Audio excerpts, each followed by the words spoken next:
Assalamualaikum warahmatullahi wabarakatuh. Yang terhormat Bapak Aziz selaku dosen pengampu mata kuliah ekosistem dan teman-teman semuanya yang berbahagia. Pada kesempatan kali ini, kami dari kelompok 2 akan mempresentasikan hasil diskusi kami mengenai Archaebacteria.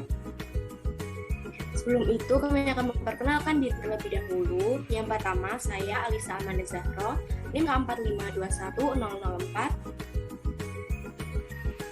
Saya Anastasia Azizah, NIM K4521007. Saya Atif Farita Indriana, NIM K4521010. Saya Azrul Laila, NIM K4521014. Saya Bintari Agustin India, NIM K4521016.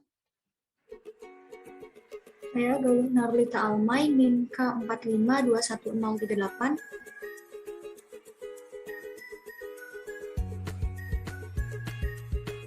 Saya Misha Istiqomah, NIM K4521056. Saya Muthiyatul Husna, NIM K4521060.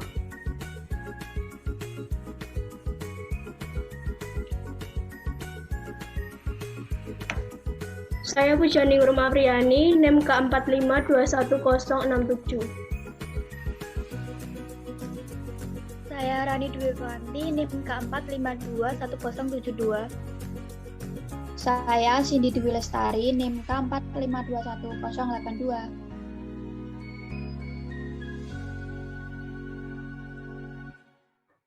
Pada bahasan materi ini, kami ada beberapa pokok bahasan. Yang pertama ada pengertian dan klasifikasi Archaebacteria. Yang kedua, struktur tubuh Archaebacteria dan fungsinya. Yang ketiga, sistem reproduksi Archaebacteria. Yang keempat, contoh Archaebacteria. Yang kelima, peranan Archaebacteria dalam kehidupan. Kemudian yang terakhir adalah dampak negatif Archaebacteria dan penanggulangannya. Untuk materi selanjutnya akan dijelaskan oleh rekan saya.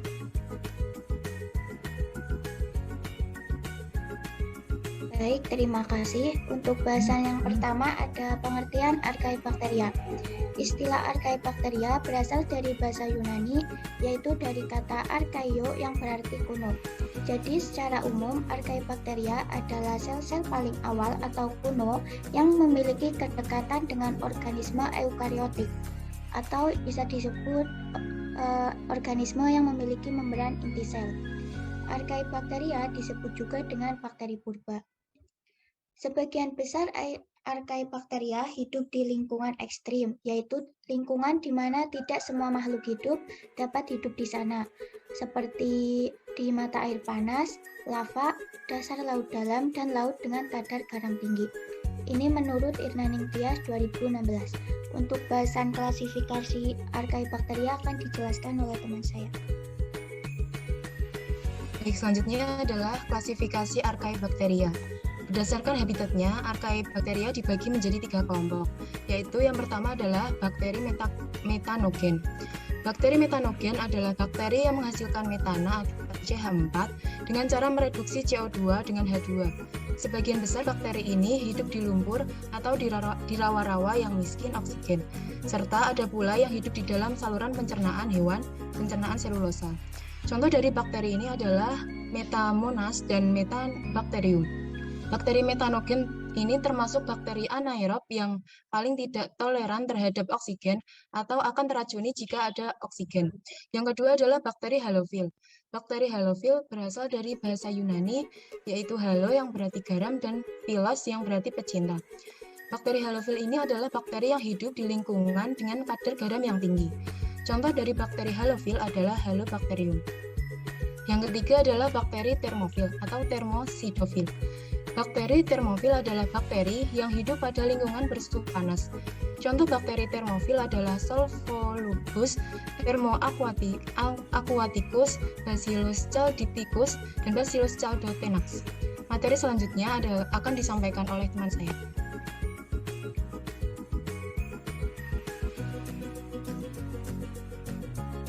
Baik, selanjutnya struktur tubuh Archaebacteria dan fungsinya. Di sini ada gambar struktur tubuh dari Archaebacteria yang seperti kapsul. Ada pilus, kapsul, sel wall, plasma membran, nukleoid atau DNA, sitoplasma, ribosom, dan flagellum.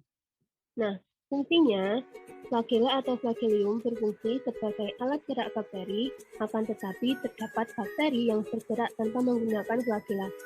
Silus berfungsi sebagai alat lekat dengan organisme lain dan untuk mentransfer DNA dari satu bakteri ke bakteri lain selama proses konjugasi. Kapsul berfungsi membantu bakteri melekat pada permukaan atau bakteri lain dan sebagai alat pelindung dan pertahanan. Dinding sel berfungsi sebagai pelindung dan penentu bentuk bakteri. Membran plasma berfungsi dalam mengatur pertukaran zat antara sel dengan lingkungannya. Sitoplasma berfungsi sebagai tempat reaksi kimia untuk sel bakteri. Ribosom berfungsi sebagai sintesis protein. Dan yang terakhir, DNA berfungsi sebagai pembawa informasi genetik pada bakteri. Selanjutnya akan dijelaskan oleh teman saya. Sistem reproduksi Archaebacteria. Bakteri umumnya bereproduksi secara aseksual dan bereproduksi secara seksual. Selain itu, bakteri juga berkembang biak dengan bertukar materi genetik dengan bakteri lainnya. Ada beberapa faktor yang mempengaruhi keberlangsungan reproduksi pada Archaebacteria. Yang pertama ada suhu, yang kedua kelembapan, yang ketiga sinar matahari, yang keempat bahan kimia, dan yang terakhir ketersediaan bahan makanan. Archaebacteria berkembang biak melalui pembelahan biner, pembentukan tunas, dan fragmentasi. Pembelahan biner. Dalam pembelahan biner, bakteri membelah langsung dari satu sel menjadi 2 sel, 4 sel, 8 sel, 16 sel, dan seterusnya.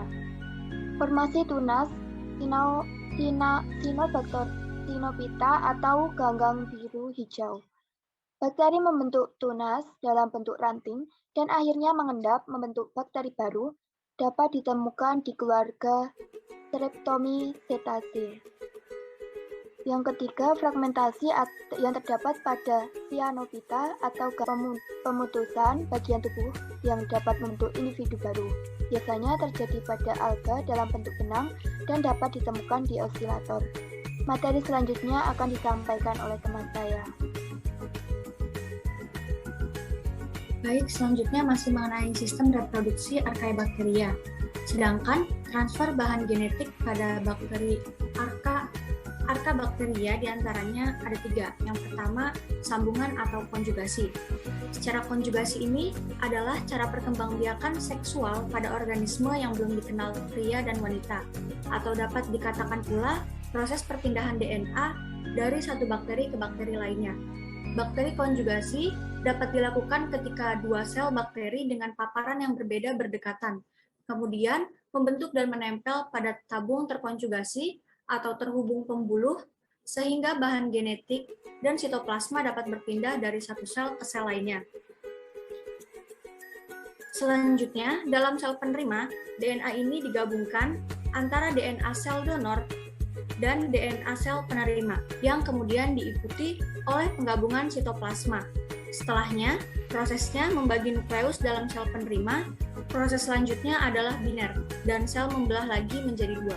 Kemudian ada transformasi. Transformasi adalah proses mentransfer materi genetik dalam bentuk DNA atau hanya satu gen ke bakteri lain dengan proses fisiologis yang kompleks.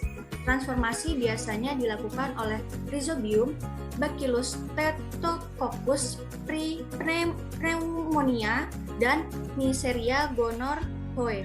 Yang kemudian ada transduksi. Transduksi adalah transfer bahan genetik bakteri ke bakteri lain oleh perantara virus. Selanjutnya akan dijelaskan oleh teman saya.